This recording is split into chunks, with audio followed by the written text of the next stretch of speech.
Live from your grandpa's search history, it's the Terry Tyler Botash Potashtic Podcast. Yo, it's the Terry Tyler Botash Potashtic Podcast. As blast the next flash, strike up the mic clash. It's the business, talking about Terry Tyler, nail biter, fantastic fighter. Dropping knowledge to your pants, get tighter. Busting up and lighten up, pour a cup of wine, sipping up.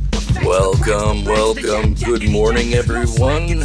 Regardless of where you are in the world at the time of day, it is always a fantastic morning on the Terry Tyler Botash Potashtic Podcast, because we are always up for giving you the most energized morning you can ask for. Boom. You ask anybody Nobody has a happier morning than we do here on the Terry Tyler Botash Potashtic Podcast. That's right. And the fact that this is our second episode, that is worth celebrating. Fireworks. That is worth celebrating. Fireworks. And how has everybody been since the first episode? God, it feels like it's been forever, but it actually hasn't been that long at all. Not in real time, but Some people, after the first episode, wanted to know a little bit more about me, about my life. Absolutely. You know, why is this guy so into hand dryers? What's his deal? Yeah. Does he spend a lot of time in public bathrooms? What's his deal with My God. washing hands and so on? Yep. And I'm just going to put this Put it out there. in one way before we get started. Let's get started. Over the weekend, Saturday, Sunday. I was whatever. basically realizing that I've got this horrific, mind you, rattling sound coming from, I don't know what you'd call it, the undercarriage Carburetor. of my vehicle. Yeah, the carburetor. It's a 2006, Is it the ignition? I'm not going to say the actual name, Could be the tires. but it's a 2006 Honda Civic. Beautiful. And I realized I've got to sell this thing, first of all, because cars are really expensive right now. Holy shit, yeah, they are. You really need to So expensive. have just that little bit of extra deposit Juice. to put Juice. on a car. Juice. That's what you need. And so I've been going online. I've been going on these Yes, websites. Every single day. And bros. Every single day. I swear to God, the prices are all over the place, and they're all Expensive. extremely Expensive. unreasonable. Yeah.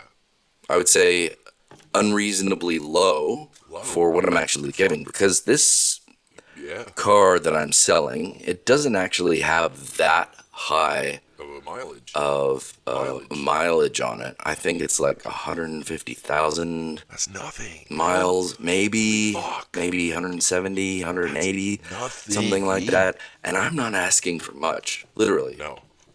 But I'm looking at these prices, and people are going crazy low It's fucking insane. on me. I haven't even listed it yet, but all of the Crazy out there. other cars out there for relatively similar prices are, I just imagine just putting my deal out there and getting lowballed. Lowballed to shit. And the other side of that is that I'm looking at some of these other cars that I'm looking at putting a deposit on, They're garbage. and that is way too much. Yeah. I need to be able to sell a car and then be able to use that deposit to put on the new one, That's right. because otherwise this is just not working. This is not adding Circle up. of life. I don't know what the economics are. I'm not like a financial advisor. I'm not a Wolf of Wall Street type of character. All I know is what works and what doesn't. Right. And right now, the prices I'm looking at Insane. for reselling my Honda Fucked. and Fucked. actually being able Yeah. to put that No, towards it's nuts. a deposit that has any sort of sane, reasonable Reasonable being the key word. amount of interest in the long term is the math is not, as they say, the math is not mathing.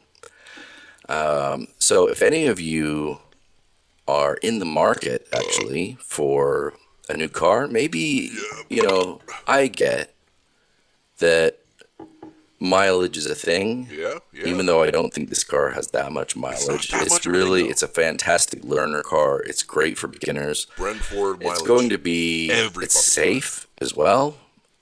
This car has never had any like 50 child seats. accidents Never. that have really, Ever.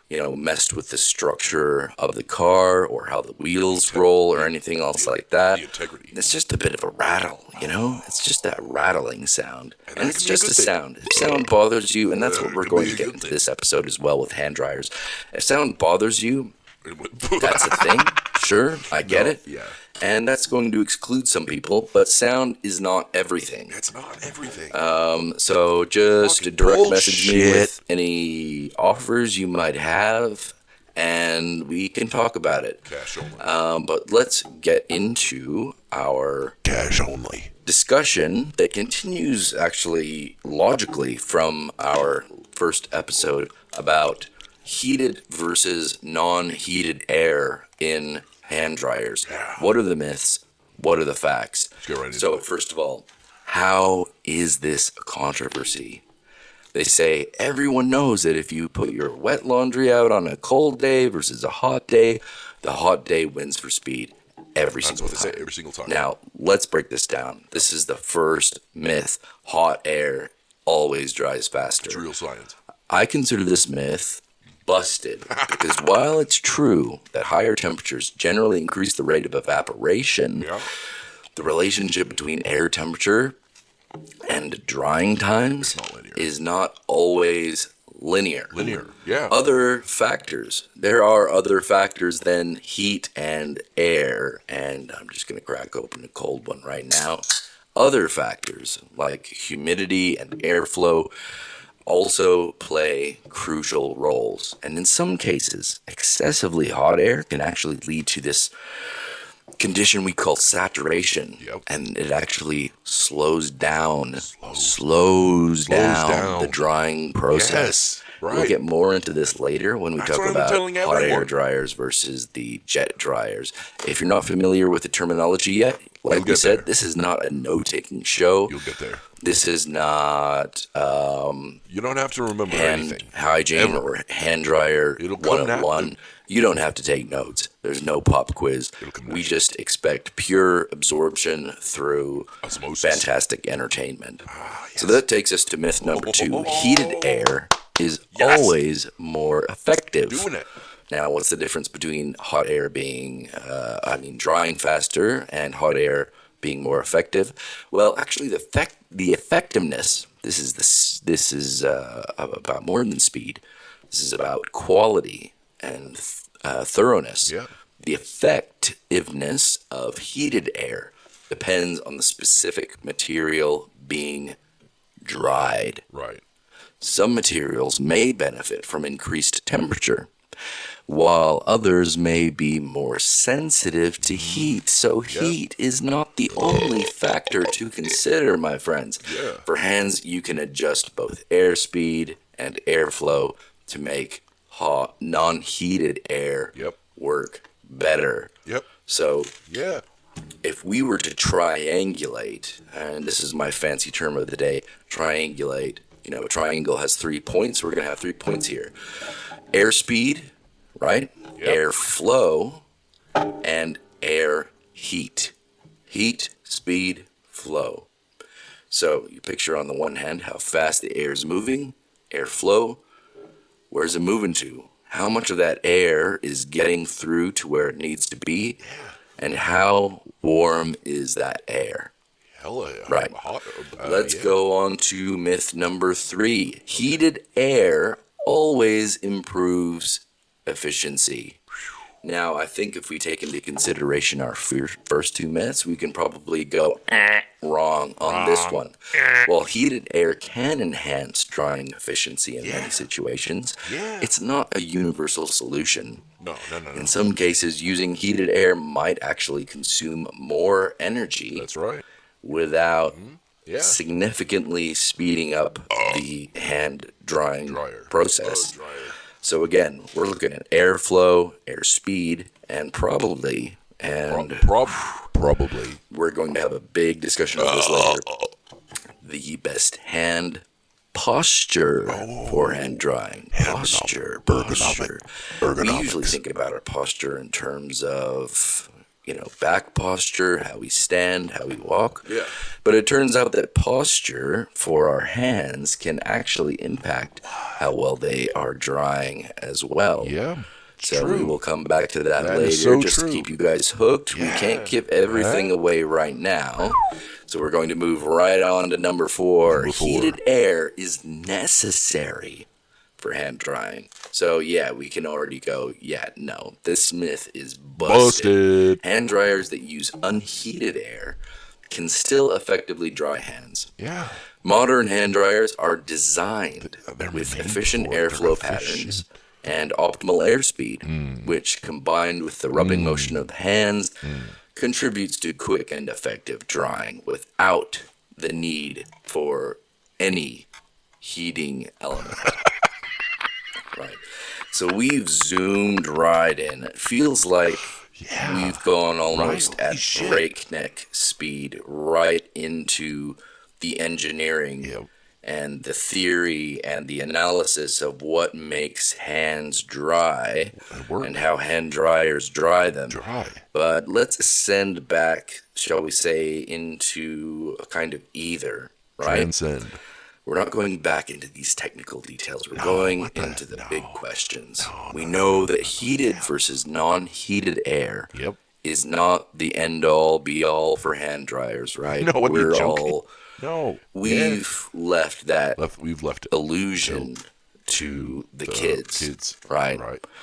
But when it comes to noise versus speed, how do we still feel when we're looking at that?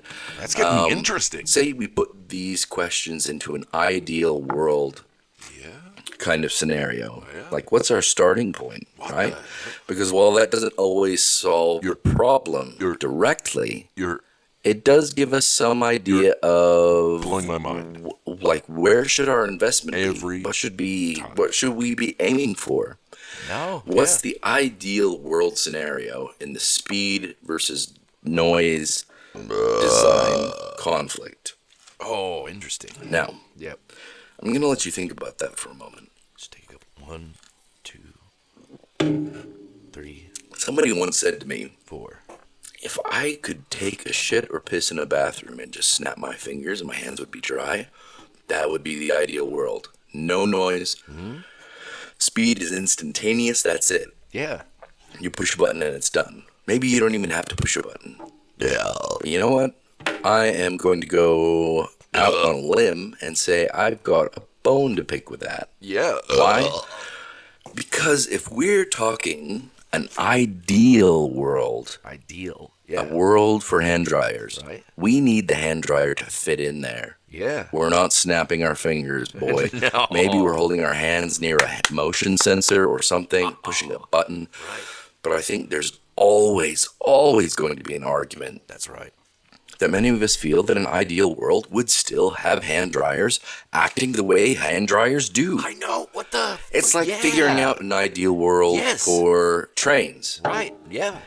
Say, if I say I want to snap my fingers and just go from Kansas City to Mexico City, I'm missing the points. Missing the whole point. I want the ideal world to have the trains in it. I want the view. The journey matters. I want the feel of the train. Experience. I want the process. To see how fast that train is going. Experience. And I also want to hear that I'm in a literal train. And I want to see what happens between Kansas City and Mexico City. Beautiful. Okay. So this might sound crazy to some of you. You might be like, what are you saying you want speed and noise? You want something to be fast? You want something to be noisy? It sounds crazy. This is beyond crazy. But I'm just saying, maybe we want the speed, but we also want some noise. A little bit of noise. What I can't stand about some cars these days, they don't sound like cars. That's right. I'm talking, with some of these electric cars and things like that. They sound like I push down on the accelerator, sound and there's no right. There's no. They sound like nothing. I want a hand dryer with some. Nothing. So They sound like nothing. this is about not just It's what we want those hand dryers to do, but also about appreciating Yeah. the human art behind hand dryers, appreciating the power, the speed, absolutely. the motion that is involved in Absolutely. something that was literally just invented, as we will discuss, in the 20th century. I think there might have been some things in the 1900s, 1800s, as well. But the 20th century is I'd love to know. the birth century of the real modern hand dryer. Yep. Yep. Yep. And Yep. if we just said, I want to bypass Yep. every aspect of what makes a hand dryer, I feel like Yep. Yep. those Yep. who forget history are condemned to repeat it. Yeah. We're just going to go right back to, well, why do I have to Yeah. wash my hands to begin with? Why do I dry my hands, Yeah. It's not good enough. I feel like Yeah. if we treat machinery as a supplement Right. to human nature, I mean, we arrive at something that yeah. approximates a kind of healthy respect for the machinery itself that also makes the most of what that machinery is for. That's right. That's right. So let's go back to basics, right? Back The World Health to the Organization basics recommends for of minimal life. adverse effects Yeah. a general noise level of 55 decibels for daytime hours what? and a nighttime level Yeah. of 40 decibels. 40.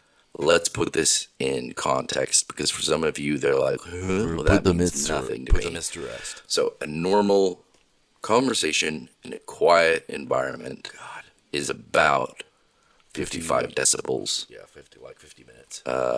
Ditto birds chirping. Ditto the hum of a refrigerator. Synchronicity. 40 decibels.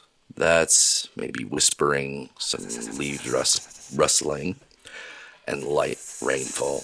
Yeah, sure. When we get to hand dryers, Hand dryers. we're talking a hell of a lot louder.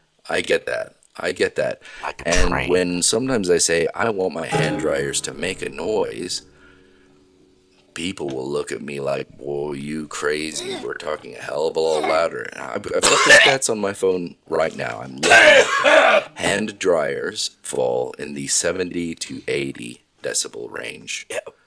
That's in the same class as your vacuum cleaner, your loud traffic, busy office, alarm clock, all that stuff.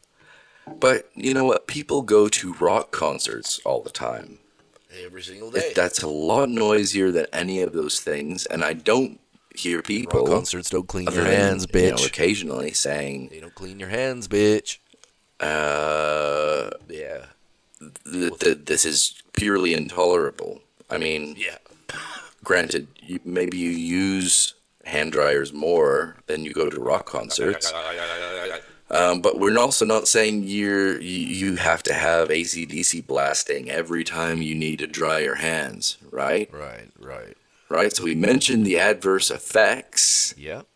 but maybe God. this is something that we should really tie to frequency of use more than anything. Oh, I'm not going to deny it. I always want speed as far as drying my hands go. I may or may not be open to noise levels above a certain decibel range, depending on whether it's like a hand dryer in the bathroom at my workplace or the hand dryer in the bathroom at a local dance club. But something has to be there. Say, we're going to just end with one final comment. Let's say you've got, one final thought experiment. We're going to have probably one thought experiment per episode, because this is how you get your morning going. The thought experiment is your orange juice and your coffee, whether it's a triple shot, an energy drink, whatever gets you going.